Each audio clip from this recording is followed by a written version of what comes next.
দেখিছে যে যোৱা 21 বিধানসভা নিৰ্বাচনত বহু আশা কৰি মানুহে কংগ্ৰেছ দলক ভোট দিছিলে, ভৰত নৰহ ডাঙৰীয়াক তাত মানুহে জিকাইছিলে। তাৰ পিছত পৰৱৰ্তী সময়ত দেখিলে আপুনি নাওবৈচাৰ সমস্যাই নদন বদন হৈ পৰিলে।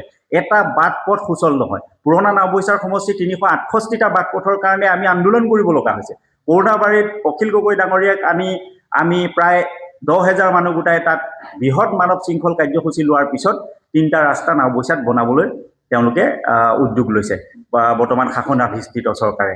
আপুনি দেখিছে মুদৈ বিল, য'ত মিচিং অধ্যুষিত এলেকা, তাত আপুনি নাও নহ'লে চলিব নোৱাৰে। এই খৰালি দিনত আপুনি যাওক, তাত আপুনি ভাল এযোৰ জোতা পিন্ধি তাত মানে মুদৈ বিলত আপুনি পথেদি খোজকাঢ়িব নোৱাৰে। গেডেৰা জান নামৰ এটা জান আছে, সেই জানটোৰ ওপৰত মই সিদিনা এখন সভালৈ গৈছিলোঁ। গেডেৰা জানটো দেখি মোৰ পুতৌ জন্মিলে, মানুহখিনিৰ কাৰণে মোৰ দুখ লাগিলে যে সৰু সৰু শিশু দেখিছোঁ এখন টুলুঙা নাৱত সৰু সৰু শিশু তেওঁলোকে এতিয়াও এই খৰালি দিনত সেই জানটোৰেদি পাৰ হৈ স্কুললৈ যাব লগা হয়। গেডেৰা তাত আপোনাৰ মুদৈ বিল, কাহিদুৱাৰ, এইফালে আপোনাৰ চানং বৰডুবি, মৰদপুৰ কৈৱৰ্তকে ধৰি একদম নআলি কৈৱৰ্তলৈকে মানে এই বহিৰাজ্যৰ লগত যোগাযোগৰ একমাত্ৰ সেই পথটো ৰন্তিজানৰ পৰা মুদৈ বিললৈ, সেই পথটোৰ ওপৰত আজিলৈকে দলং নাই।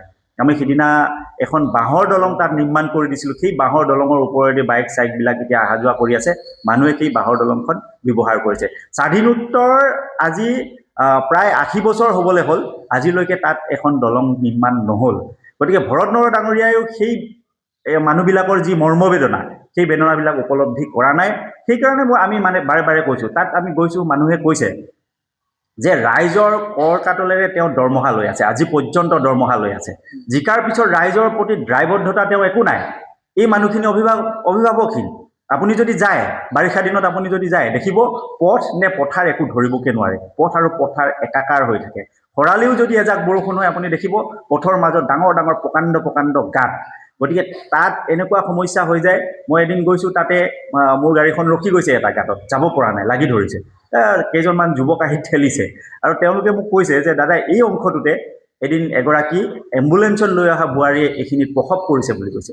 অকল সেইটোৱে বোলে প্ৰথম ঘটনা নহয়, সেই জেগাখিনিত 3-4 গৰাকী বোৱাৰীয়ে মানে আমাৰ গৰ্ভৱতী মহিলাই হস্পিটেললৈ নিয়া অৱস্থাতে তাতে প্ৰসৱ কৰিছে।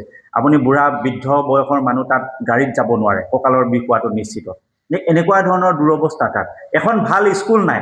মই আপোনাৰ তাত দেখাবলৈ চেষ্টা কৰোঁ, তাত যেতিয়া যাওঁ।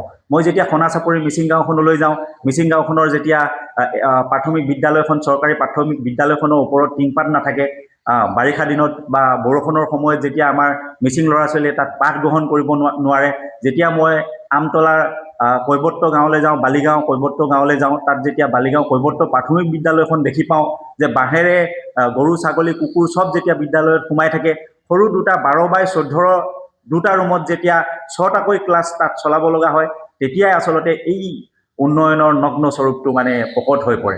গতিকে সেইকাৰণে ৰাইজে দাবী কৰিছে, ভৰত নৰহ ডাঙৰীয়া জিকাৰ পিছৰ পৰাই এই সমষ্টিটোত এদিনো দেখা নিদিলে। ৰাইজৰ কৰ কাটলৰ পইচাৰে ইমান দিন তেওঁ দৰমহা লৈ থকা ভৰত নৰহ ডাঙৰীয়াক সেই দৰমহাখিনি সুদে মূলে ৰিটাৰ্ণ কৰিবৰ কাৰণে, সুদে মূলে ঘূৰাই দিবৰ কাৰণে ৰাইজে দাবী কৰিছে।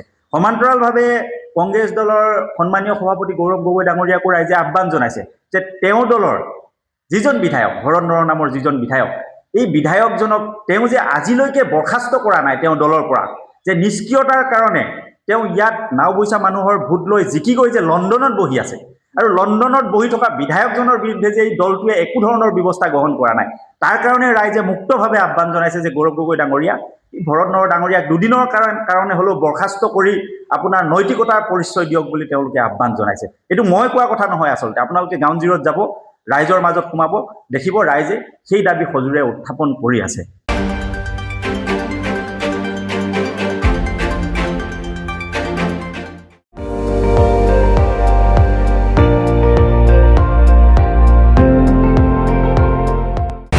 আপুনি চাই আছে ND24, সৰ্বশ্ৰেষ্ঠ নহয়, সৰ্বোত্তমৰ দৌৰত।